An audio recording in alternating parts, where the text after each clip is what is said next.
So that's a worry. So you need to start thinking about that. What else have I got down there? If you've got Michael acting, he could help you perhaps with setting up the cameras as well. Is Michael and Yams testing acting? the lighting. What? Michael Yams is acting. Yeah. Yeah. Yeah, You okay. said that. Yeah. Did you say Michael? Yeah. I've got like 2 other people who are interested. Right. I don't want to overwork him because he's got a lot going on as well. So yeah, so there's elements of that. I wouldn't the lighting thing as well. I wouldn't get so hung up on the high key and the low key thing, like as far as what it is. The light. I mean, It'd be good to test it. no, but definitely yeah. good to test it. But again, I'm talking about serving the story. It's kind of you're looking at it from like kind of almost a film analysis point of view, is where kind of. It's this genre, so it's this lighting, and it's this genre and it's this lighting, and you definitely should test this out. But again, the lighting setup is dependent on what the story is you're trying to tell, So you need to think about. I ended up shooting outside. Well, that natural light, so, yeah. So it's kind of what you need to look at is from scene by scene, is what is it I'm trying to say here, what is it I'm trying to evoke, how do I want the audience to feel? Because at the end of the day, it's all about what is that emotion, what is the emotion I'm trying to get out of my audience, what am I trying to make them feel, and that, the lighting is a big part of that, how it looks, how it feels, where it's set, the mise en scène, all of that, so I tend to think in whatever genre you're in, you've got high key and low key, but they're 2 extremes of 2 things, so when you think about the high key being like sitcoms and stuff like that, like in low key you're thinking the horror movies and stuff like that, but sometimes things like this, which is kind of a genre which like Cherry is a drama that will be in down that line where it's somewhere in between, so you're using elements from both, so it's definitely test it out as part of your research, but look, your lighting needs to be something that you look at from the perspective of the story you're trying to tell, not just from a genre perspective. It's not I'm doing this genre, so I must do this, if that makes sense, right. The anything else? Right, the music. I've got a problem with the music. You can argue to your heart's content the justification for using somebody else's music and stuff like that, but at the end of the day, if the music ain't cleared, it ain't legal, okay?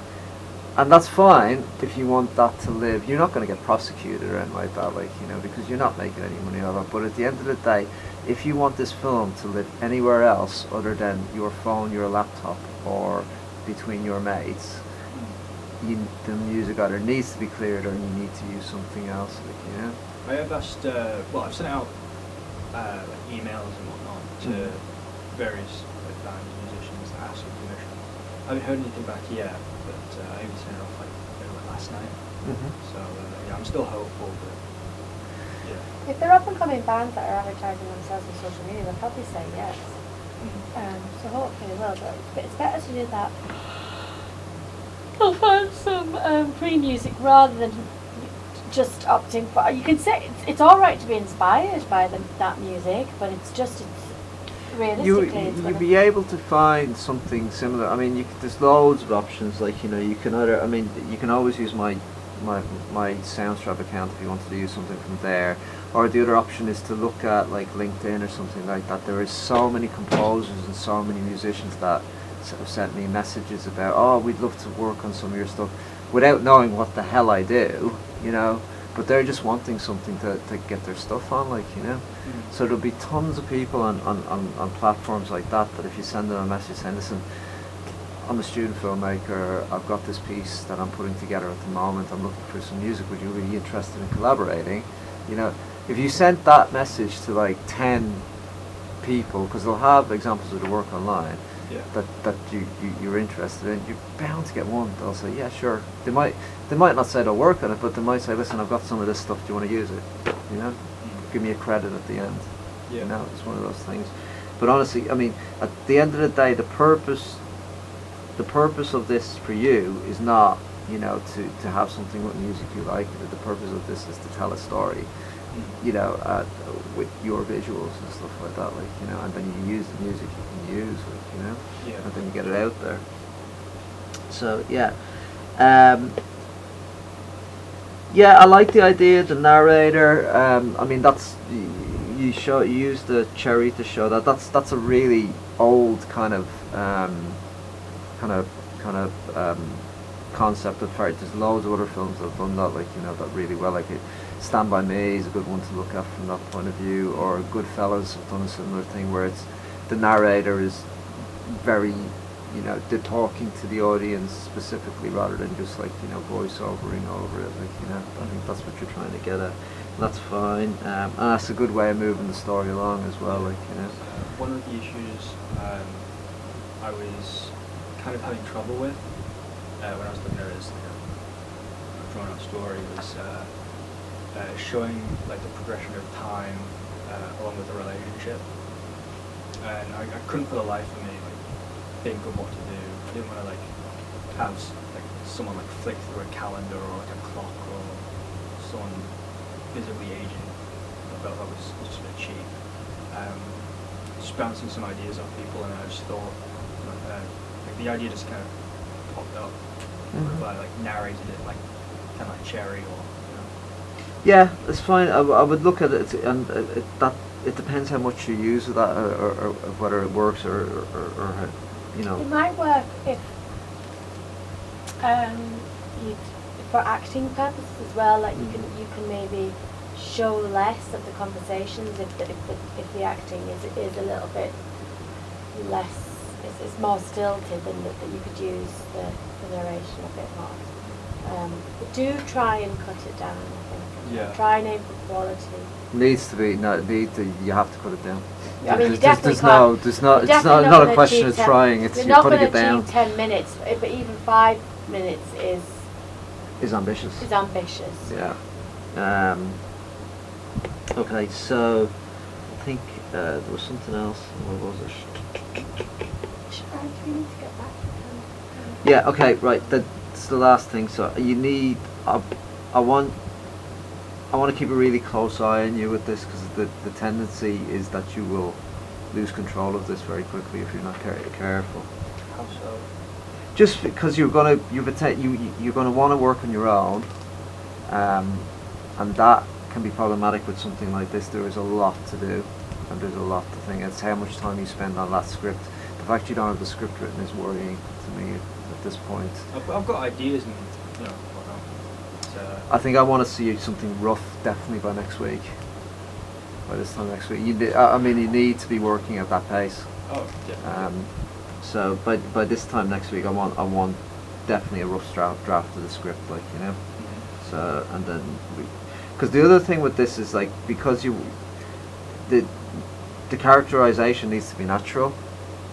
You know, so it needs to feel, because it's a realistic genre, like, you know. Yeah. So to me, rehearsal will be key with this, like, you know, just running those lines with the actors and, like, trying to get, you know, a natural, you know, flow. But honestly, keep the dialogue down to a minimum, like, you know, as much as possible. Okay, that's me done. Yeah, it's fine. I like it, with a warning. with absolute massive, you know, kind of be careful. There's not many people doing narrative film, and we are being quite wary of that. Okay. So we're letting you do it, because I know that that's your thing, and that you do enjoy writing scripts and things. So you need to. But what's happened with some of your other projects is that you've got hung up on things. Say, like the Tunnel project, you got angry because it didn't go the way you wanted to, or because